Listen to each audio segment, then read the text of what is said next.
All right, what do you say we try to finish up this chapter, shall we? Let's continue on with our discussion, and let's focus now on working with personnel.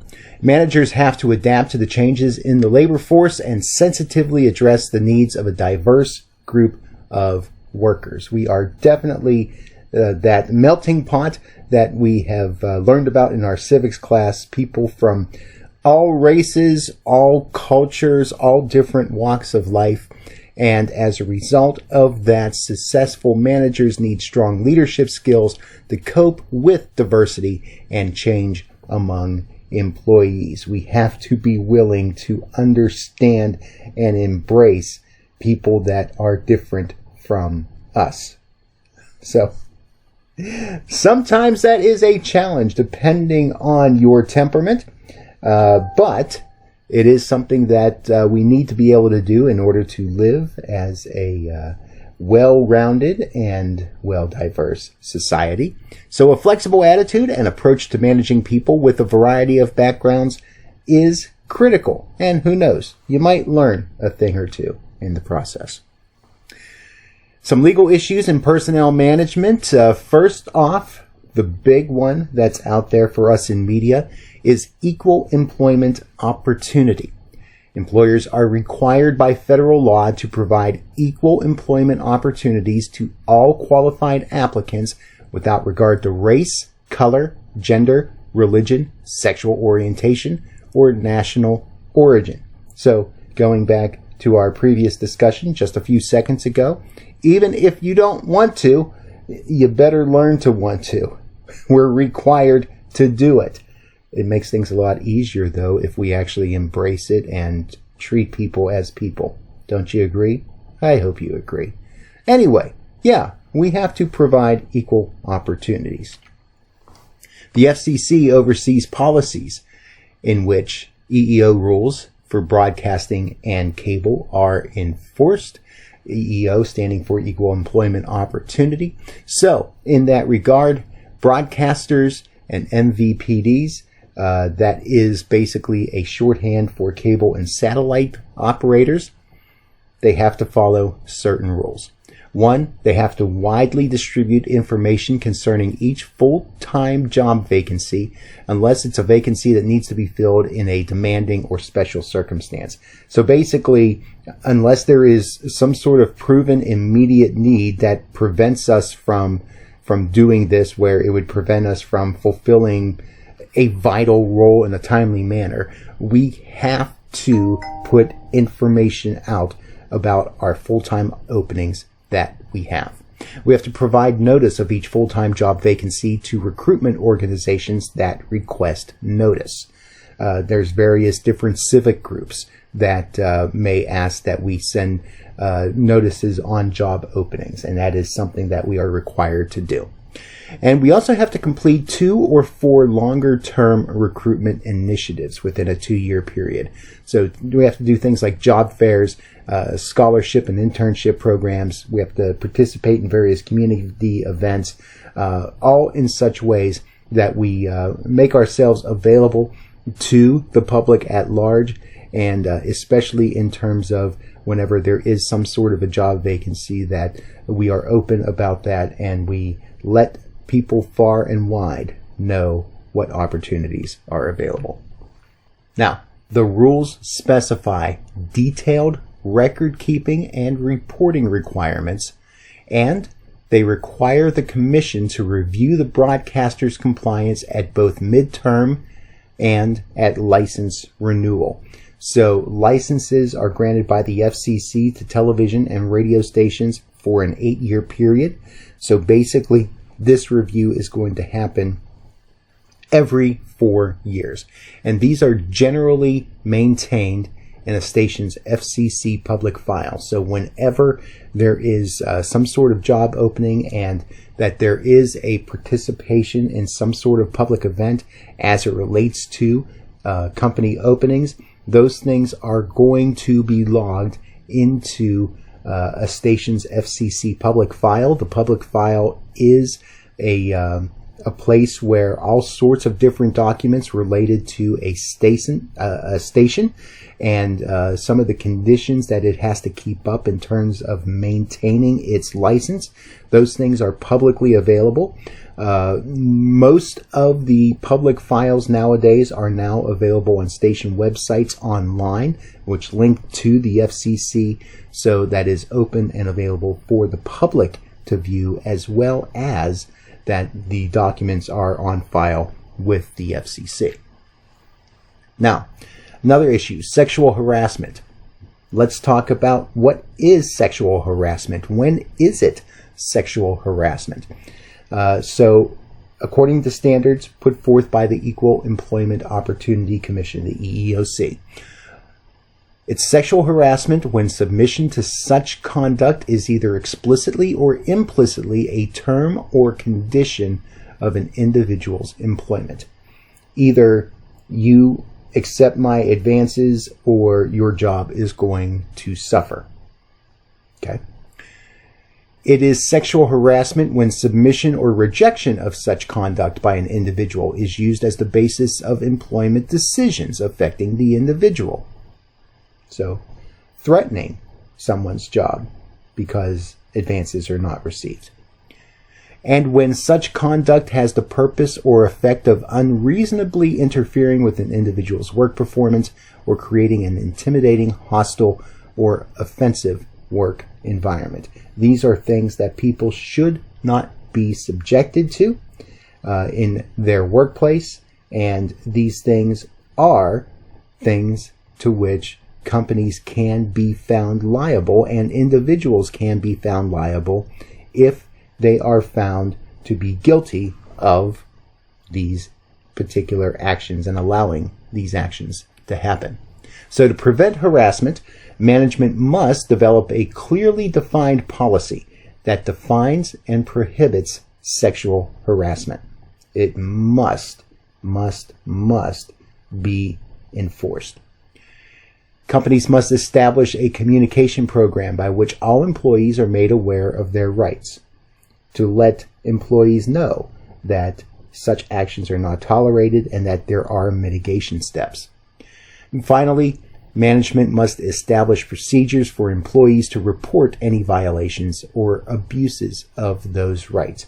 And that should include what to do if the person that you would normally report to is the person that is the offending party. So those things ought to be very clear, and they ought to be made in such a way that people that are suffering in these sorts of ways feel as though they have a truly free and open way to be able to deal with these things, while also protecting them and whatever safety concerns they may have, and protect them against any sort of retribution for their actions in calling these things to attention. Some other labor laws, just kind of a quick overview of things that you may encounter. The Fair Labor Standards Act, this basically requires employers to pay the federal minimum wage to employees. You can't pay any lower than the minimum. The National Labor Relations Act, enacted to establish worker rights and to organize and engage in collective bargaining and to create the National Labor Relations Board. Employees have the right to unionize, and you can't stop them from doing so. The Equal Employment Act prohibits discrimination based on race, color, gender, religion, or national origin in regards to employment. We've talked about that already. Age Discrimination in Employment Act prohibits discrimination with respect to employment for citizens between the ages of 40 and 70.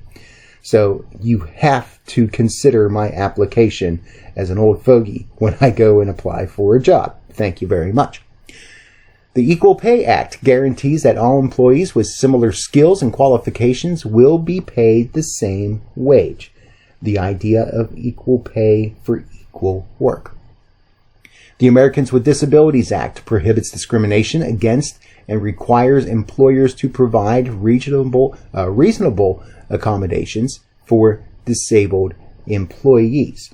As long as a disabled person is able to perform essential functions of a job, perhaps with some reasonable assistance, or perhaps some kind of device, or perhaps if they need a longer break period or something like that, something that would not necessarily inhibit the expected performance of a job in some unreasonable sort of fashion, then people with disabilities can't just be written off as unable to do the job.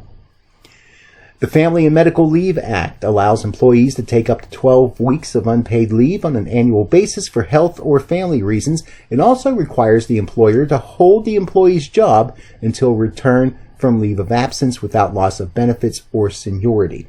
The Family Medical Leave Act does provide a provision that perhaps when a person returns from leave, that there might be an alternate job that is available for them that was similar in scope to what they did prior to leave. But for the most part, it does not automatically disqualify someone from returning to work simply because they took an extended period of time off to address some of these issues. Now, many companies will retain legal counsel to help keep them aware of changing legal requirements because laws do change all the time when it comes to labor practices and standards. And there are times that sometimes it needs a professional to be able to keep track of those things and to make sure that companies are in compliance, both on a federal, a state, and at times even a local level. Now, we mentioned unions in passing earlier on. There is a list of various unions and guilds in your textbook that you can take a look at, many of them revolving around talent, and also around various engineering guilds and tasks and things like that. So you can look at that in your textbook. Management's involvement with unions and guilds focuses mainly on contract negotiations over economic issues and working conditions. And those negotiations tend to focus around the union contract. The union contract basically is a written document that binds union members and management for a specific period of time. That contract is going to go into all sorts of different things like wages and working conditions and different policies for airing of grievances and dealing with various types of conflict that can happen within the work environment. Unions looking to try to protect certain worker rights, whereas the company is looking to be able to maintain a certain standard of expectation from its employees. So what happens whenever a contract needs to be put together or perhaps needs to be renewed would be what's called collective bargaining. This describes the process of negotiation. Normally, each group uses a team of individuals to handle negotiations. There'll be representatives from the company on one side, and with the employees, usually there'll be a couple of employees that come to the bargaining session along with representatives from the particular union, and they will sit and they will talk about all the different things that need to be addressed. If an agreement is not reached after a certain amount of time has passed, then what may happen next is some sort of third party comes in to help them out, and that can be either through mediation or through arbitration. And the main difference between those is that mediation involves that third party that helps both sides to be able to come to an agreement, but the agreement is non-binding. Once they come up with that agreement, one side or the other can decide that they don't want to go along with the agreement. But in arbitration, basically once the agreement is finalized, then both sides have to adhere to the agreement that has come forth. Unions and management have an interdependent relationship.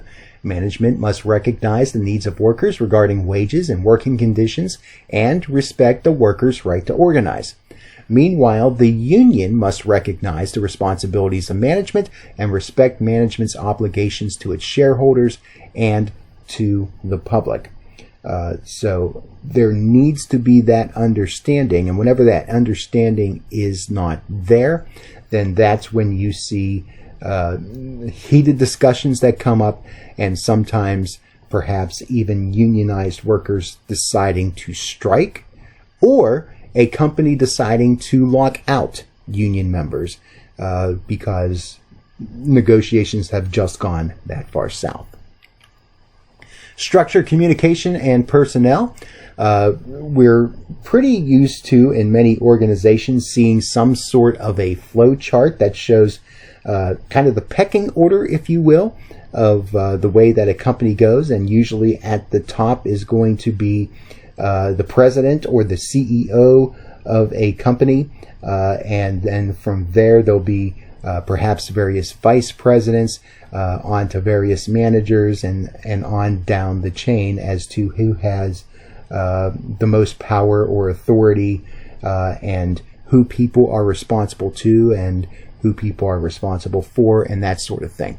And if there is an example in your textbook if you do need to take a look at that.